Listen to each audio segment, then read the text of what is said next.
नमस्कार, मैं अजय कुमार अलंकार, सेवानिवृत्त अपर निबंधक सहयोग समितियां बिहार पटना यूट्यूब के सहकार चैनल के माध्यम से आपके समक्ष पुनः उपस्थित हूँ।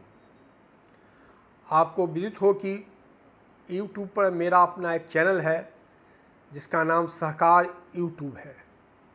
यूट्यूब पर जाकर आप सहकार यूट्यूब टाइप करेंगे तो आपको मेरे चैनल पर अपलोड किए गए 82 वीडियो देखने, सुनने और समझने का अवसर मिल पाएगा।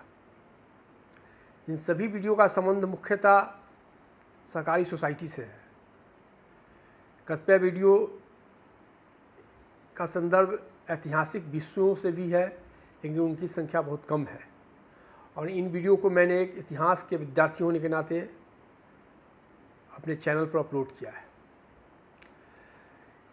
विगत अंक में मैंने आपसे वादा किया था कि मैं इस अंक में आपके साथ सहकारी सोसाइटी की प्रबंध समिति के सदस्यों की योग्यताओं के संबंध में चर्चा करूंगा। लेकिन आज सुबह से मुझे बिहार के विभिन्न जिलों से मोबाइल फ़ोन के माध्यम से कतिपय प्रश्न पूछे गए, जिन प्रश्नों के संदर्भ में मैं आज की वीडियो में स्थिति स्पष्ट करना चाहूँगा और इसके अंतर्गत मैं अधिनियम और नियमावली का संदर्भ दूंगा और उससे आपको अपने प्रश्न के उत्तर की तलाश करना है। सर्वप्रथम मैं आपको यह बता देना चाहूँगा कि आज का संदर्भ मुख्यतः सहकारी सोसाइटी की प्रबंध समिति, अध्यक्ष और प्रबंधक से जुड़े कतिपय पहलुओं से हैं और इसमें भी विशेष लक्ष्य पैक्स का संदर्भ है। आपको मालूम है कि बिहार सहकारी सोसाइटी अधिनियम की धारा 14(2) में कहा गया है कि निबंधित सोसाइटी का प्रबंधन इस अधिनियम एवं इस अधिनियम के अधीन बनाई गई नियमावली विधियाँ के प्रावधानों के अनुसार गठित प्रबंध समिति में निहित होगा। इसी धारा में प्रबंध समिति के सदस्यों की अधिकतम सदस्य संख्या का भी उल्लेख किया गया है। कहा गया है कि प्रबंध समिति में पदधारक या पदधारकों सहित अधिकतम सदस्य संख्या शीर्ष एवं राज्य स्तरीय सहकारी सोसाइटी के लिए 17, केंद्रीय सहकारी सोसाइटी के लिए 15 और प्राथमिक सहकारी सोसाइटी के लिए 13 है। अब जो पदधारियों का उल्लेख किया गया है कि पदधारियों सहित, तो बिहार सहकारी सोसाइटी अधिनियम 1935 की धारा 2 के 6(6) में पदधारी की व्याख्या की गई है। यह कहा गया है कि पदधारी से अभिप्रेत है सहकारी समिति का सभापति, चेयरमैन, उप सभापति, वाइस चेयरमैन, अध्यक्ष, उपाध्यक्ष, सचिव अथवा कोषाध्यक्ष तथा सहकारी समिति के प्रबंध समिति द्वारा निर्वाचित कोई अन्य व्यक्ति। इन चीज़ों को मैं इसलिए स्पष्ट कर रहा हूँ कि आगे चलकर आपको समझने में सुविधा हो।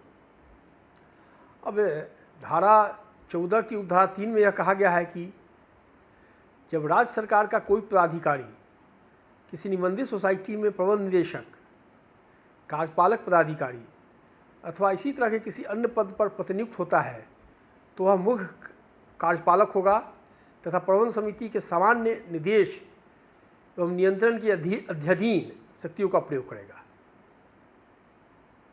इसमें यह ध्यान देने की जरूरत है कि यह कहता है कि राज्य सरकार का कोई पदाधिकारी, राज्य सरकार का कोई पदाधिकारी किसी निबंधित सोसाइटी में प्रबंध निदेशक, कार्यपालक पदाधिकारी अथवा किसी इसी तरह के अन्य पद पर प्रतिनियुक्त होता है तो वह मुख्य कार्यपालक होगा।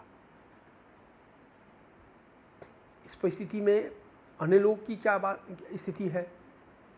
क्या अन्य लोग मुख्य कार्यपालक नहीं कहलाएंगे?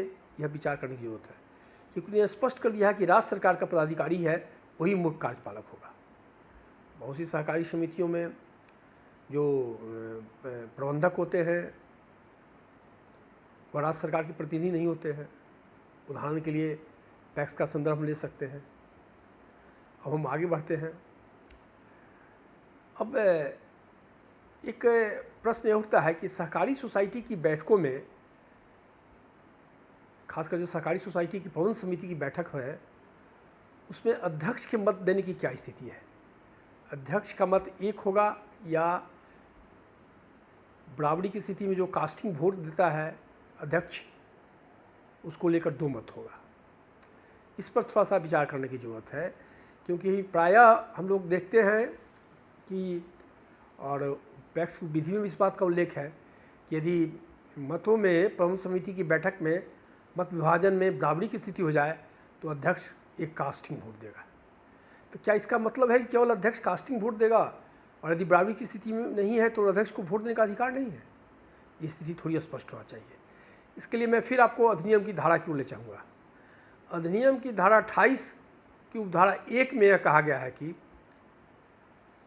बिहार सहकारी सोसाइटी अधिनियम की धारा 28 है, उसकी उपधारा 1 में कहा गया है कि इस धारा की उपधारा 2 एवं धारा 14 की उपधारा 4 के अध्ययन निबंधित सोसाइटी के प्रत्येक सदस्य को सदस्य के रूप में पंजीकृत सोसाइटी के कार्यकलापों में एक ही मत देने का अधिकार होगा, परंतु बराबरी के स्थिति में अध्यक्ष को निर्णायक मत देने का अधिकार होगा। इस पर विचार करने की जरूरत है। यह कहता है कि निबंधित सोसाइटी के कार्यकलापों में, कार्यकलापों से मतलब है वो वार्षिक आम सभा हो या प्रबंध समिति की बैठक हो, जिस रूप में भी अब इसको हम देख सकते हैं, क्योंकि जो भी प्रबंध समिति के सदस्य होते हैं वो निबंधित सोसाइटी के सदस्य ही होते हैं। यदि वे निबंधित सोसाइटी के सदस्य नहीं होंगे तो प्रबंध समिति के सदस्य हो ही नहीं सकते हैं। स्थिति बहुत स्पष्ट है, रूल 23 को हम लोग देख सकते हैं। तो अब सवाल उठता है कि क्या अध्यक्ष केवल कास्टिंग वोट ही देगा, या जो कहा गया है कि प्रबंध समिति जो निबंधित सोसाइटी के सदस्य हैं वह निबंधित सोसाइटी के कार्यकलापों में एक ही मत देने के अधिकारी होंगे, परंतु बराबर मत होने की स्थिति में अध्यक्ष को निर्णायक मत देने का अधिकार होगा। अब इसका संदर्भ हम देखें कि क्या अध्यक्ष केवल निर्णायक मत होने की स्थिति में ही मतदान करेंगे, समान स्थिति में मतदान नहीं कर सकते हैं?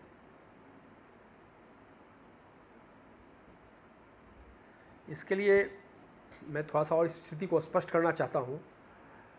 और इसमें एक बात और है, यह जो मतदान का अधिकार केवल सदस्य को देता है, मुख्य कार्यपालक को या प्रबंधक को मत देने का कोई अधिकार का उल्लेख यहाँ नहीं करता है। यह समझने की ज़रूरत है कि प्रबंध समिति की बैठकों में या सहकारी सोसाइटी की सभाओं में जो अधिनियम की धारा 28 की उपधारा 1 है, वह केवल सदस्यों को एक मत देने का अधिकार देता है और समता की स्थिति में कास्टिंग वोट का अधिकार अध्यक्ष को देता है। इसमें कहीं भी मुख्य कार्यपालक या प्रबंधक के मत देने के अधिकार का उल्लेख नहीं किया गया है। खैर, मैं पुनः प्रश्न की ओर लौटता हूँ कि क्या अध्यक्ष प्रबंध समिति की बैठक में केवल मत बराबर होने की स्थिति में ही मत का प्रयोग करेंगे या ऐसे समान स्थिति में भी मत का प्रयोग कर सकते हैं? इसको थोड़ा सा स्पष्ट कर देता हूँ मैं अधिनियम की धारा 14 की उपधारा 4 में। बिहार सहकारी सोसाइटी अधिनियम की धारा 14 की उपधारा 4 का यदि आप विश्लेषण करें तो इसमें इस बात का उल्लेख है कि जिस सहकारी सोसाइटी की हिस्सा पूंजी में राज्य सरकार ने 30 लाख रुपया से अधिक सीधे निवेश किया हो, उसकी प्रबंध समिति में वह 3 सदस्यों को नामित कर सकेगी। राज्य सरकार के अधिकार है, लेकिन थोड़ा सा आगे स्थिति स्पष्ट कर दिया गया है। इसमें क्या कहा गया है, अधिनियम की धारा 14 की उपधारा 4 में ही यह कहा गया है, 4 का संदर्भ मैं आपको दे रहा हूँ। 4 में ही कहा गया है कि जो राज्य सरकार द्वारा नामित सदस्य होंगे वे प्रबंध समिति की बैठक में मत दे सकते हैं। राज्य सरकार के नामित सदस्यों को प्रबंध समिति की बैठक में मत देने का अधिकार दिया गया है, लेकिन जो राज्य सरकार के प्रबंध निदेशक हैं या मुख्य कार्यपालक हैं या फिर किसी सहकारी सोसाइटी का अपना स्टाफ है, वह मत देने की स्थिति में है कि नहीं, इसमें कहीं भी इसका उल्लेख नहीं मिलता है। और यदि संदर्भ लिया जाए तो मेरी अपनी राय है, निर्णय तो आपको करना है, यदि प्रबंध समिति की बैठक में अध्यक्ष को समान स्थिति में तो अपना मत देने का अधिकार है ही, और साथ ही यदि मतदान के दौरान बराबरी की स्थिति आती है तो यदि हम अधिनियम की धारा 28 की उपधारा 1 का संदर्भ लें तो अध्यक्ष को उस स्थिति में अलग से कास्टिंग वोट देने का अधिकार बन जाता है। एक साधारण सदस्य के रूप में भी वो अपना मत दे सकता है, लेकिन बराबरी की स्थिति में उसे कास्टिंग वोट देने की स्थिति बिहार सहकारी सोसाइटी अधिनियम की धारा 28 की उपधारा 1 के अंतर्गत बनती है। अब थोड़ा सा मैं आगे बढ़ता हूँ। आजकल पैक्स को लेकर काफ़ी चर्चा है। पैक्स के अध्यक्ष को लेकर, पैक्स प्रबंधक को लेकर काफ़ी विवाद की स्थिति बन रही है, तो उस पर मैं विस्तृत चर्चा नहीं करूँगा, लेकिन थोड़ा सा संदर्भ दूंगा। अब थोड़ा सा हम आगे बढ़ते हैं कि नियमावली जो है, बिहार सहकारी सोसाइटी नियमावली, उसका नियम 22 का उपनियम 2 कहता है कि प्रबंध समिति का गठन तब तक पूर्ण नहीं समझा जाएगा जब तक पदेन सदस्यों, यदि कोई हो सब देखा जाए, इफ एनी, यदि कोई हो, सहित निर्वाचित सदस्यों की संख्या प्रबंध समिति के सदस्यों की कुल संख्या का 50% या अधिक नहीं हो जाए। जो टोटल प्रबंध समिति की सदस्य संख्या निर्धारित है उसका 50% या अधिक नहीं हो जाए। इसका क्या अभिप्राय है और पैक्स के संदर्भ में इसकी क्या स्थिति है? आपको मैंने ऊपर ही बताया कि बिहार सहकारी सोसाइटी अधिनियम 1935 की धारा 14 की उपधारा 2 में कहा गया है कि प्राथमिक सहकारी सोसाइटी की प्रबंध समिति की अधिकतम सदस्य संख्या 13 होगी, और पैक्स में उसकी विधि में एक प्रबंधक का भी प्रावधान है। तो प्रबंधक को लेकर वह सदस्य संख्या 13 है, इसीलिए हम पैक्स का जब निर्वाचन कराते हैं तो अधिकतम 12 सदस्य का ही निर्वाचन कराते हैं, अध्यक्ष सहित। अब यदि पैक्स में पैक्स प्रबंधक नहीं हो तो क्या, किस स्थिति में पैक्स का गठन पूर्ण माना जाएगा? पैक्स के प्रबंध कार्य समिति का पैक्स, चूँकि वहाँ है कि कोई पदेन सदस्य यदि कोई हो, और पदेन सदस्य यदि किसी पैक्स में नहीं है, किसी कारण से बहाली नहीं हो, त्यागपत्र दे दिए हों, या और कोई अन्य स्थिति, कोई न्यायिक आदेश हो, तो वहाँ कोरम की स्थिति क्या होगी? तो क्या हम वहाँ जो निर्वाचित सदस्य हैं उनकी सदस्य संख्या 12 के 50% 6 के आधार पर कोरम निर्धारित कर सकते हैं? यह एक विचारणीय पहलू है, क्योंकि जो रूल 22 का उपनियम 2 वह कहता है कि यदि प्रबंधक हो तब कुल सदस्य संख्या का 50, और यदि प्रबंधक नहीं होंगे तब क्या होगा? यदि सपोज कीजिए कि किसी सहकारी सोसाइटी में 12 सदस्यों का निर्वाचन हो गया और वहाँ प्रबंधक कार्य नहीं कर रहे हैं, प्रबंधक की बहाली नहीं हुई, तो क्या उनके लिए भी कोरम 50% के हिसाब से हम मान सकते हैं? ऐसे तो कोरम 13 के हिसाब से 7 होगा, तो लेकिन यदि प्रबंधक हैं ही नहीं तो क्या निर्वाचित 12 सदस्यों के बीच 6 का कोरम नहीं हो सकता है? यह एक विचारणीय विषय है। अब थोड़ा सा मैं अब आगे बढ़ता हूँ। मैंने पहले ही स्पष्ट कर दिया कि जो मत देने का अधिकार है प्रबंध समिति की बैठक में, और जो संदर्भ मैंने दिया है 28 का, धारा 28 का, वह केवल सहकारी समिति के सदस्यों के लिए है। प्रबंध निदेशक के लिए, मुख्य कार्यपालक के लिए या प्रबंधक के लिए मत देने की स्थिति कहीं उसका चर्चा धारा 28 में नहीं किया गया है। इसको समझने की ज़रूरत है। और जब प्रबंध समिति की बैठक में यदि बराबरी की स्थिति में है तो अध्यक्ष को अपने मत के अतिरिक्त एक और अन्य मत देने की स्थिति कास्टिंग वोट की बन रही है, इसका भी संदर्भ देखा जाना चाहिए। इस समय में भी आपको निर्णय लेना होगा, क्योंकि जो धारा 28 कहता है कि उसको तो समान मत तो देगा ही, समान मत के अलावा एक कास्टिंग वोट देने का उसको अधिकार है। और मैं अब थोड़ा आगे बढ़ता हूँ, थोड़ा पैक्स की विधि की ओर आता हूँ। देखिए, पैक्स की विधियों के कतिपय प्रावधानों की चर्चा है, जरूरी है थोड़ा सा स्थिति और स्पष्ट हो जाए पैक्स अध्यक्ष और पैक्स प्रबंधक के संदर्भ में। पैक्स की जो विधियां हैं उसकी कंडिका 26 में कहा गया है, और यह कंडिका 26 सभापति के कृत्य एवं शक्तियों का उल्लेख करता है। और इसमें कहा गया है कि सभापति का सोसाइटी के सभी कार्यों पर साधारण नियंत्रण रहेगा, सामान्य नियंत्रण उसका रहेगा। ठीक है, धारा 14 की उपधारा 2 में कहा गया है कि प्रबंध समिति में उसकी शक्तियाँ निहित होंगी सहकारी सोसाइटी की, लेकिन उपविधि का यदि हम संदर्भ लेते हैं तो यहाँ एक इंगित किया गया है धारा 26 में कि सभापति का सोसाइटी के सभी कार्यों पर समान नियंत्रण रहेगा। और फिर मैं यदि पैक्स की उपविधियाँ की कंडिका 26 है उसकी चर्चा करता हूँ, तो उसमें यह कहा गया है कि प्रबंध समिति में सारी बातें बहुमत से निश्चित की जाएंगी। सभापति के पद पर रहने वाले व्यक्ति के दोनों पक्षों के बराबर वोट होने की अवस्था में निर्णायक वोट देने का अधिकार होगा। यहाँ वही कहा गया है जो सहकारी सोसाइटी अधिनियम 1935 की धारा 28 की उपधारा 1 में कहा गया है कि मत देने की स्थिति है लेकिन बराबर हो गया तो कास्टिंग वोट देने का अधिकार है। थोड़ा और आगे बढ़ते हैं। अब जरा पैक्स की विधियों की कंडिका 34 की चर्चा करते हैं जो पैक्स प्रबंधक की कृत्य एवं शक्तियों का उल्लेख करता है। इसमें कहा गया है कि प्रबंध समिति के सामान्य निर्देशन एवं पर्यवेक्षण तथा सभापति के नियंत्रण के अंतर्गत प्रबंधक के कृत्य एवं शक्तियाँ होंगी। स्पष्ट कह दिया गया है इसमें कि विधि की कंडिका 34 में कि प्रबंध समिति के समान नियंत्रण एवं निर्देशन तथा सभापति के नियंत्रण के अंतर्गत, सभापति शब्द भी इसमें जोड़ा गया है, अंतर्गत प्रबंधक के कृत्य एवं शक्तियाँ होंगी। इसको भी देखने की ज़रूरत है।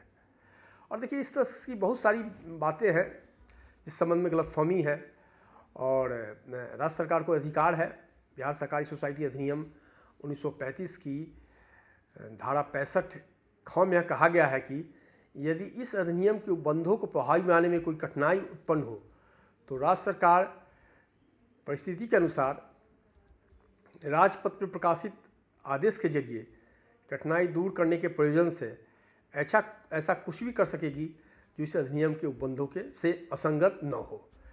कोई उसके कार्यान्वयन में कठिनाई हो रही है तो राज्य सरकार कोई राजपत्र में प्रकाशित आदेश के जरिए कोई ऐसा निर्देश दे सकती है जो इस अधिनियम से असंगत नहीं हो। तो जो मैंने यहाँ कुछ ज्वलंत बिंदु थे जिनके बारे में मुझसे पूछा गया था कि क्या अध्यक्ष प्रबंध समिति बैठक में सामान्य वोट दे सकता है कि केवल कास्टिंग वोट ही देगा, उसका थोड़ा सा संदर्भ लिया।